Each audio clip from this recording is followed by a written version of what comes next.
Maswerteng gabi po, Lotto players. Narito na po ang mga numerong nanalo sa Ultra Lotto 658, Super Lotto 649, Lotto 642, 6D Lotto, 3D Lotto at 2D Lotto ngayong gabi nito, July 14, 2026, araw ng Martes. Kaya't, yun na po ang inyong mga ticket, narito na po ang resulta.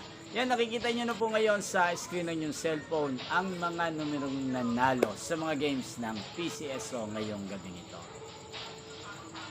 Tulad ng Ultra Lotto 658, Super Lotto 649, Lotto 642, 6D Lotto, 3D Lotto at 2D Lotto.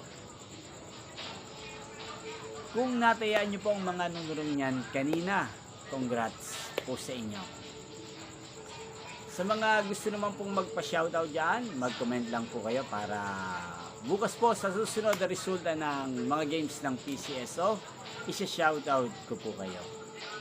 Yan, inyo pong napanood ang resulta ng Ultra Lotto 658, Super Lotto 649, Lotto 642, 6D Lotto, 3D Lotto at 2D Lotto sa channel na Roderick Hernandez TV.